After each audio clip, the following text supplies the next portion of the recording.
പൂക്കൾ ചിരിക്കുവാൻ മണ്ണു വേണം, മണ്ണു നന്നാകുവാൻ വിളകൾ വേണം.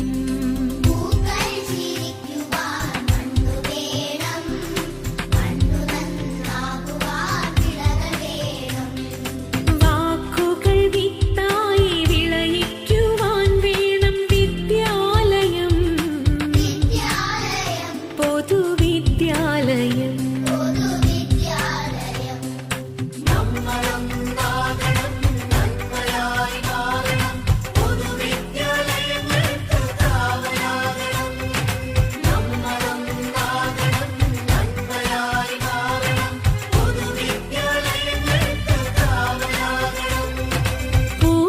ചിരിക്കുവാൻ മണ്ണു വേണം, മണ്ണു നന്നാകുവാൻ വിളകൾ വേണം.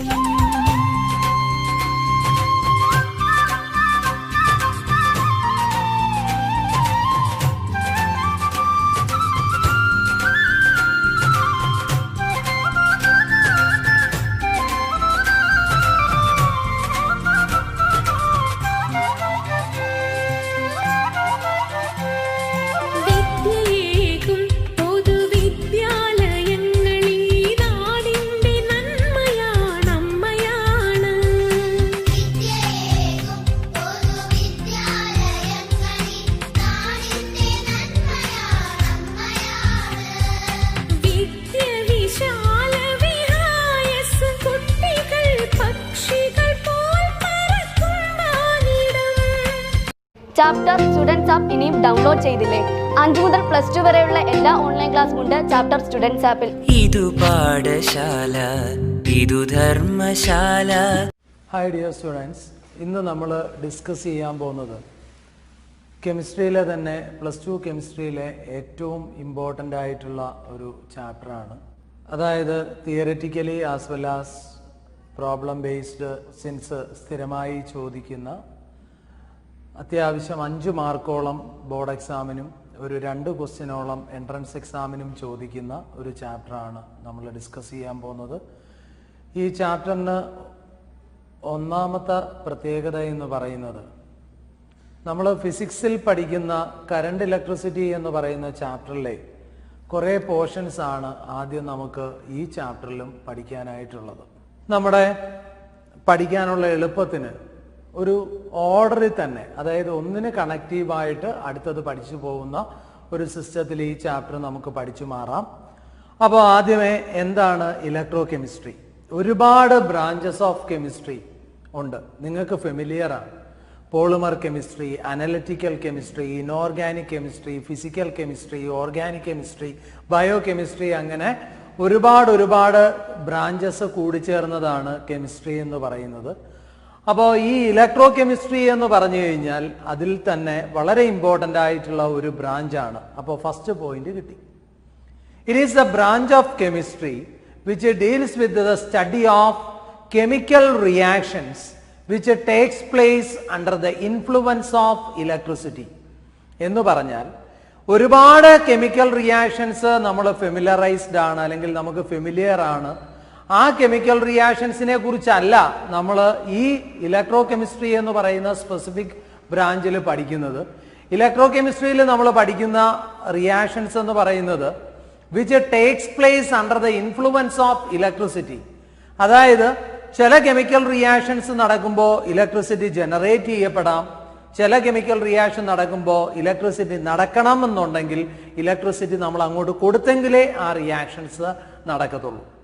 അത്തരത്തിൽ ഇലക്ട്രിസിറ്റിയുടെ പ്രസൻസിൽ, അല്ലെങ്കിൽ ഇലക്ട്രിസിറ്റിയുമായി അസോസിയേറ്റഡ് ആയിട്ട് വരുന്ന, അല്ലെ ഇലക്ട്രിസിറ്റിയുടെ ഇൻഫ്ലുവൻസോടുകൂടി നടക്കുന്ന കെമിക്കൽ റിയാക്ഷൻസിനെ കുറിച്ച് പഠിക്കുന്ന കെമിസ്ട്രിയിലെ ബ്രാഞ്ചാണ് ഇലക്ട്രോ കെമിസ്ട്രി എന്ന് പറയുന്നത്. Then what do you mean by electrochemistry?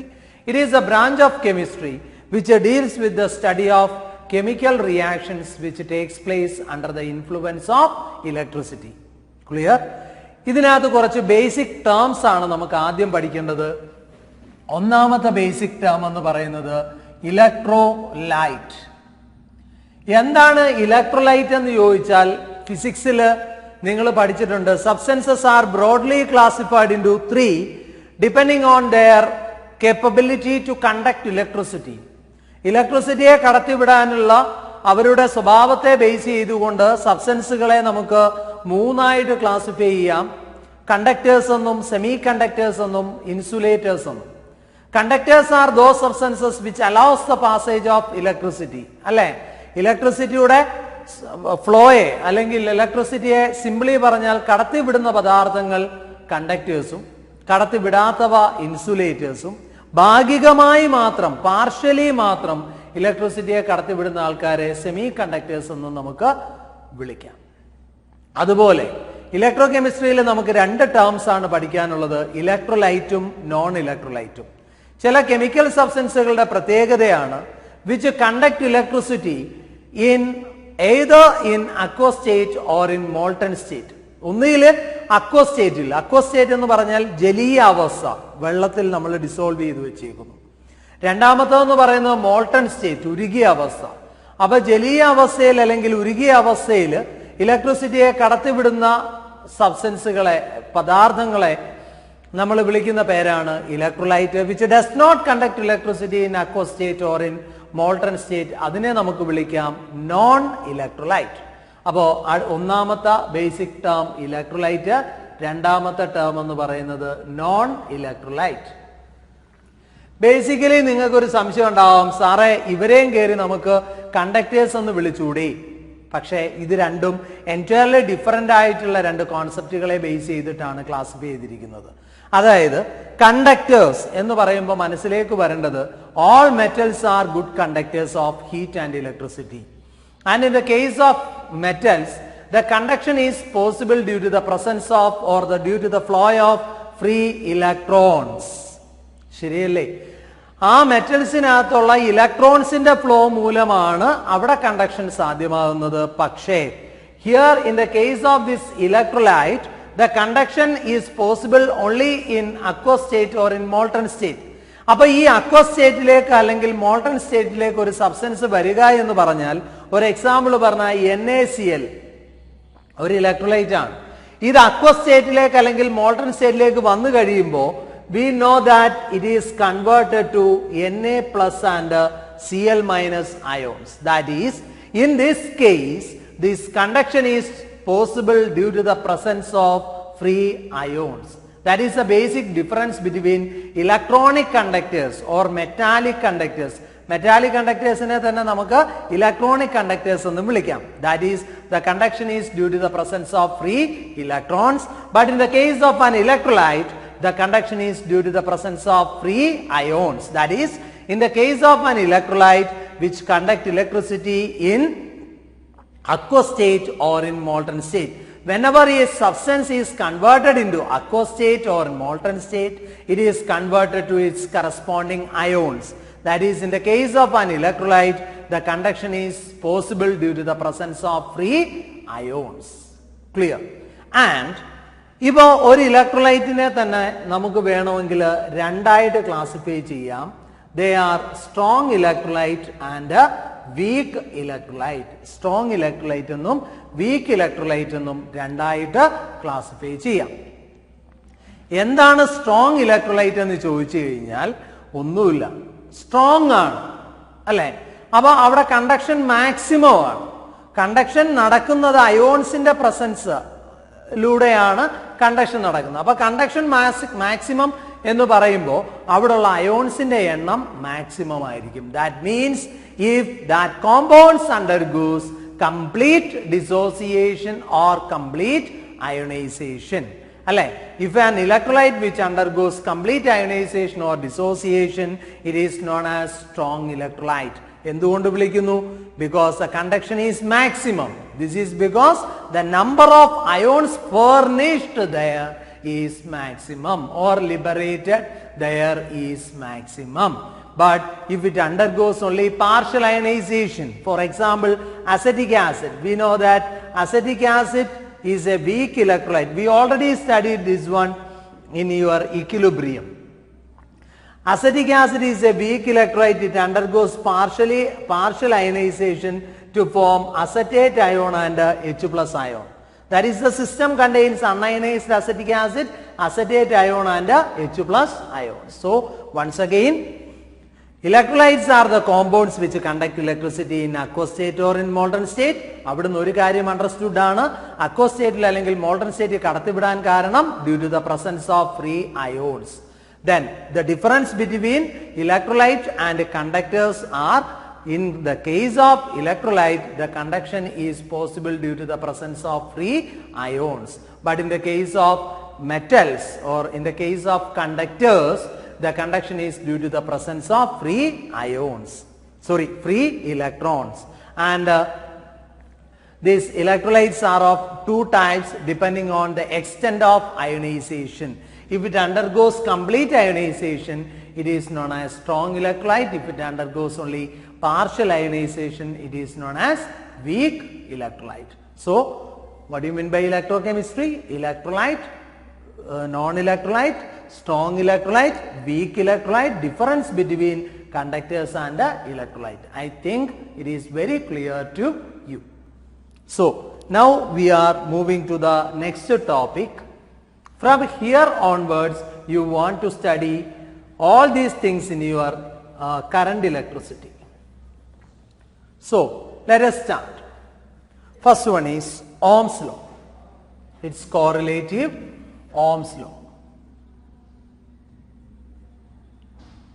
Ohm's law states that at a constant temperature, the potential difference developed or potential difference across a conductor is directly proportional to the intensity of electricity passes through it. At a constant temperature, the potential difference across a conductor, ഒരു കണ്ടക്ടറിനകത്ത് develop ചെയ്യപ്പെടുന്ന potential difference എന്ന് പറയുന്നത് അതിലൂടെ കടന്നു പോകുന്ന കറണ്ടിന്റെ അളവിന് എന്തായിരിക്കും? നേർ അനുപാതത്തിൽ ആയിരിക്കും. നമുക്കറിയാം, ഒരു കണ്ടക്ടർ എടുത്തു കഴിഞ്ഞാൽ അതിന് എന്ത് ഡെവലപ്പ് ചെയ്യാൻ അതിനകത്തൂടെ ഇലക്ട്രിസിറ്റി കടന്നു പോകുമ്പോൾ ഒരു പൊട്ടൻഷ്യൽ ഡിഫറൻസ് അവിടെ ഉണ്ടാവും, അല്ലെ? അപ്പോൾ ഏതൊരു കണ്ടക്ടറിനകത്തും കോൺസ്റ്റന്റ് ടെമ്പറേച്ചറിൽ ഡെവലപ്പ് ചെയ്യപ്പെടുന്ന പൊട്ടൻഷ്യൽ ഡിഫറൻസ് എന്ന് പറയുന്നത് അതിലൂടെ കടന്നു പോകുന്ന കറണ്ടിന്റെ ഇന്റൻസിറ്റിക്ക് അളവിന് നേർ അനുപാതത്തിൽ ആയിരിക്കും. So once again Ohm's law says that at a constant temperature the potential difference across a conductor is directly proportional to the intensity of electricity passes through it. Let V be the potential difference and I be the intensity of electricity, then according to Ohm's law at a constant temperature V proportional to I, or V equal to a constant R into I.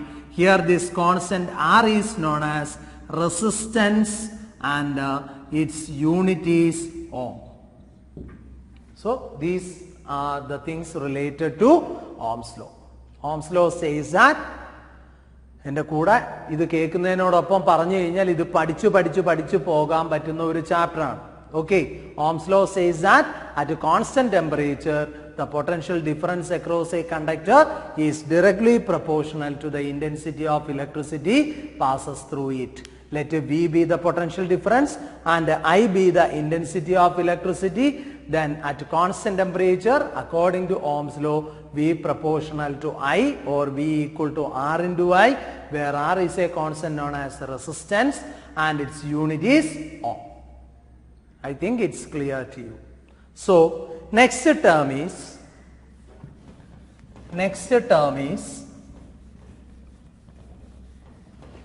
specific resistance or resistivity. It is denoted by the letter rho. അതിനെ denote ചെയ്യുന്നത് raw എന്ന് പറയുന്ന ഒരു letter കൊണ്ടാണ്. തുടങ്ങാം. Sir നേരത്തെ പറഞ്ഞ ആ റെസിസ്റ്റൻസ് ഇല്ലേ മക്കളെ, റെസിസ്റ്റൻസ് എന്ന് പറഞ്ഞാൽ റെസിസ്റ്റ് ചെയ്യുക എന്ന് പറഞ്ഞാൽ പ്രതിരോധിക്കുക. അപ്പോൾ ആ റെസിസ്റ്റൻസിന്, ഒരു കണ്ടക്ടറിൽ ഡെവലപ്പ് ചെയ്യപ്പെടുന്ന റെസിസ്റ്റൻസിന് രണ്ട് പ്രത്യേകതകളാണുള്ളത്. സാർ പറയട്ടെ. First one is the resistance of a conductor is directly proportional to length of the conductor. ഒരു കണ്ടക്ടറിന്റെ ലെങ്ത് കൂടുന്നതനുസരിച്ച് അവിടെ ഉണ്ടാകുന്ന റെസിസ്റ്റൻസിന്റെ അളവും കൂടും. ഫോർ എക്സാമ്പിൾ, ഇപ്പോ സാർ രണ്ട് കണ്ടക്ടേഴ്സ് കൺസിഡർ ചെയ്യുന്നു, 1, 2. ഇവിടെ എവിടെയായിരിക്കും റെസിസ്റ്റൻസ് കൂടുതൽ? രണ്ടാമത്തെ കേസിൽ, because its length is more. and it is inversely proportional to the area of cross section of the conductor. ആ കണ്ടക്ടറിന്റെ ഏരിയ ഓഫ് ക്രോസ് സെക്ഷന് ഇൻവേഴ്സ്ലി പ്രൊപ്പോർഷണൽ ആയിരിക്കും. ഏരിയ ഓഫ് ക്രോസ് സെക്ഷൻ എന്ന് പറഞ്ഞു കഴിഞ്ഞാൽ കനം അല്ലെങ്കിൽ വണ്ണം കൂടുന്നതനുസരിച്ച് റെസിസ്റ്റൻസ് കുറയും.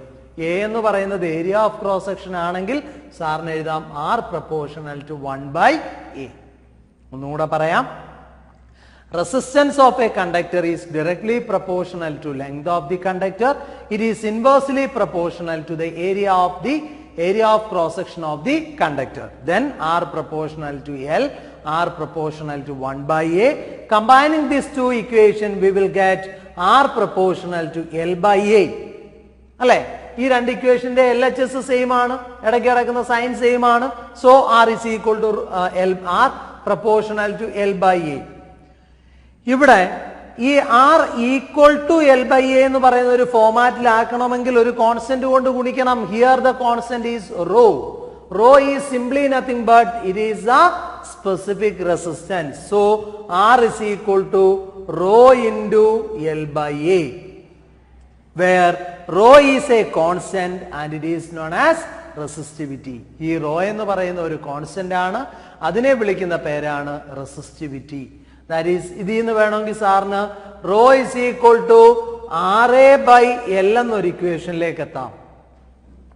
So once again specific resistance എന്താണെന്ന് പഠിക്കുന്നതിന് മുമ്പ് സാറ് റെസിസ്റ്റൻസിന്റെ രണ്ട് പ്രത്യേകതകളാണ് പറഞ്ഞത്.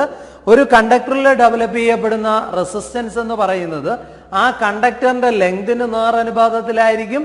And it is inversely proportional to the area of cross section of the conductor. That is R proportional to L, R proportional to 1/a. Combining these two equations, we will get R proportional to L/a, or R is equal to a constant rho into L/a, where the constant rho is known as resistivity. ഒരു കാര്യം ചിന്തിച്ചു നോക്കി, ഇത്രയും നേരമായിട്ട് ഞാൻ resistivity എന്താന്ന് പറഞ്ഞില്ല. ഞാൻ ആകെ പറഞ്ഞത് റെസിസ്റ്റൻസിന്റെ രണ്ട് പ്രത്യേകതകളാണ്. ഇനി എനിക്ക് റെസിസ്റ്റിവിറ്റി എന്താന്ന് പറയണം, അല്ലെങ്കിൽ നമുക്ക് പഠിക്കണം. റെസിസ്റ്റിവിറ്റി എന്താന്ന് പഠിക്കണമെങ്കിൽ ഒരു ഇക്വേഷൻ കയ്യിലുണ്ട്. Rho is equal to RA/L. ഇനി ഒന്ന് ശ്രദ്ധിച്ചു നോക്കിയേ, ഞാൻ എടുത്ത കണ്ടക്ടറിന്റെ ലെങ്ത് 1 മീറ്ററും area of cross section 1 metre സ്ക്വയറും ആണെങ്കിൽ rho is equal to R എന്ന് പറയുന്ന ഒരു ഇക്വേഷനിലേക്ക് എനിക്ക് എത്താൻ പറ്റത്തില്ലേ? Rho is equal to RA/L ആണ് equation. L is equal to 1 meter, A is equal to 1 meter square. Then the equation becomes rho is equal to R. We know that rho is simply nothing but resistivity. R is simply nothing but resistance. That is, resistivity is equal to resistance. That is, resistivity is the resistance of a conductor having unit length and unit area of cross section. ശരിയല്ലേ? R proportional to L, equation നോക്കിക്കൊള്ളുക. R proportional to L, R proportional to 1/a, R proportional to L/a. R is equal to rho into L/a. Rho is equal to RA/L. When L is equal to 1 meter, A is equal to 1 meter square, rho is equal to R. That is, resistivity is equal to resistance. That means resistivity is simply nothing but it is the resistance of a conductor having unit length and unit area of cross section. And we have to find out its unit. Rho is equal to RA/L. That's the equation. So the unit of R is ohm, A is meter square, L is meter. So the unit of resistivity is ohm meter. So resistivity is over. Next, conductance.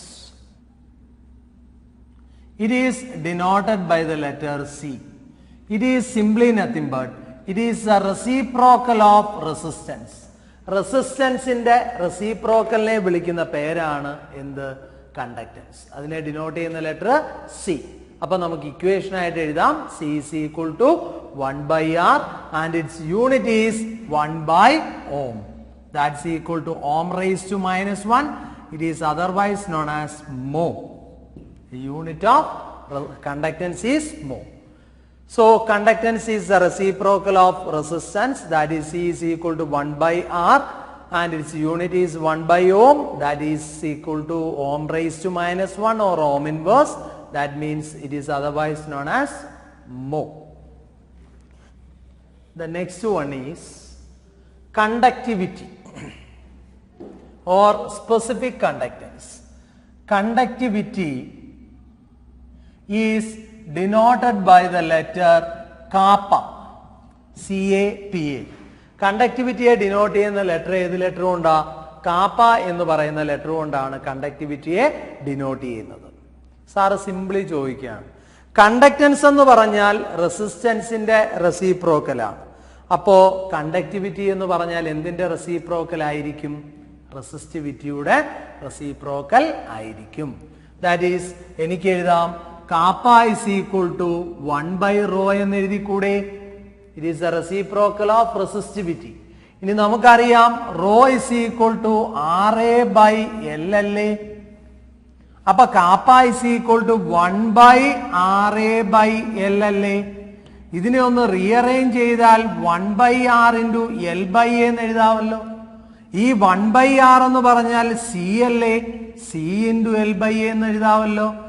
L by A എന്ന് പറയുന്നത് അടുത്ത ഒരു term, ഒരു constant ആണ്.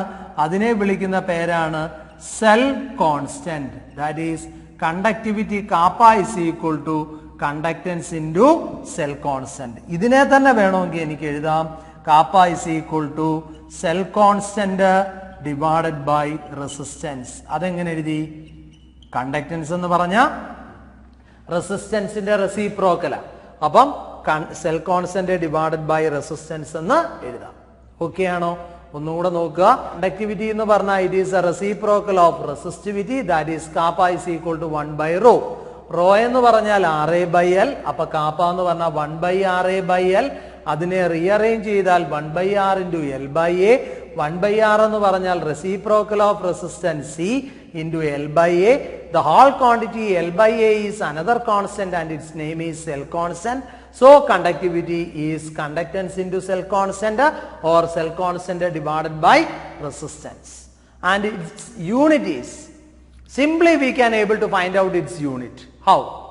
The unit of resistivity is ohm meter. So what about conductivity? 1 by ohm meter. That's equal to ohm raised to minus 1 meter raised to minus 1.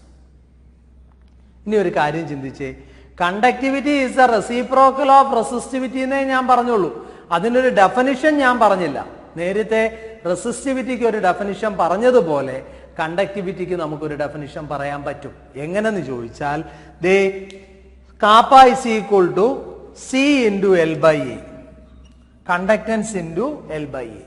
When L is equal to 1 meter and A is equal to 1 meter square, kappa is equal to C.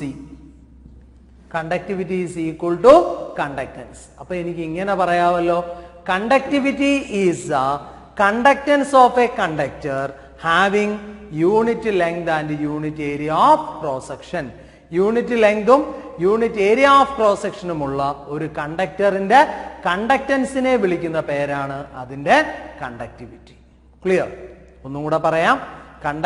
Conductivity എന്ന് പറഞ്ഞാൽ equation അറിയാം, kappa is equal to C into L by A. അതിനകത്ത് L എന്ന് പറഞ്ഞാൽ length ആണ്, A എന്ന് പറഞ്ഞാൽ area of cross section ആണ്, C എന്ന് പറഞ്ഞാൽ കണ്ടക്ടൻസ് ആണ്. അപ്പൊ kappa is equal to C into L by A. L 1 metre ആവുന്നു, A 1 മീറ്റർ സ്ക്വയർ ആവുന്നു. അപ്പൊ kappa is equal to C എന്ന് പറയുന്ന ഒരു ഇക്വേഷനിലേക്ക് എത്തും. അപ്പൊ കണ്ടക്ടിവിറ്റി എന്ന് പറഞ്ഞാൽ എന്തിന് ഈക്വലായി? കണ്ടക്ടൻസിന് ഈക്വലായി. അപ്പോ conductivity is A conductance of A conductor having unit length and unit area of cross section. So first topic of this chapter is over. Now next we want to calculate the conductivity of an unknown solution. അത് പഠിക്കുന്നതിന് മുമ്പ് ഇത്രയും നേരം പഠിച്ച കാര്യങ്ങൾ ഒന്ന് revise ചെയ്ത് നോക്കുക. ഇത്രയേ ഉള്ളൂ. ആദ്യം നമ്മൾ ഇലക്ട്രോ കെമിസ്ട്രി എന്താന്ന് പഠിച്ചു, ഓർമ്മയുണ്ടെന്ന് പ്രതീക്ഷിക്കുന്നു. അത് കഴിഞ്ഞപ്പോൾ ഓംസ് ലോ പഠിച്ചു, അതിന്റെ മാത്തമാറ്റിക്കൽ എക്സ്പ്രഷനും കാര്യങ്ങളും. അത് കഴിഞ്ഞപ്പോൾ ഇലക്ട്രോലൈറ്റ് പഠിച്ചു, നോൺ ഇലക്ട്രോലൈറ്റ് പഠിച്ചു, difference between electrolyte and conductors പഠിച്ചു, ഡിഫറെന്റ് ടൈപ്സ് ഓഫ് ഇലക്ട്രോലൈറ്റ് പഠിച്ചു. അത് കഴിഞ്ഞിട്ട് നമ്മൾ ഓംസ് ലോ പഠിച്ചു. ഓംസ് ലോയിൽ നിന്ന് റെസിസ്റ്റൻസ് എന്ന് പറയുന്ന ഒരു ടേമിലേക്ക് വന്നു. റെസിസ്റ്റൻസ് എന്ന് പറയുന്ന ടേമിൽ നിന്ന് റെസിസ്റ്റിവിറ്റി എന്ന് പറയുന്ന ഒരു ടേമിലേക്ക് പോയി. അതിൽ നിന്ന് റെസിസ്റ്റൻസിൽ നിന്ന് തന്നെ കണ്ടക്ടൻസിലേക്ക് പോയി. കണ്ടക്ടൻസിൽ നിന്ന് കണ്ടക്ടിവിറ്റിയിലേക്ക് പോയി. ഓരോന്നിന്റെയും ഡെഫിനിഷനും യൂണിറ്റും എല്ലാം പഠിച്ചു കഴിഞ്ഞു.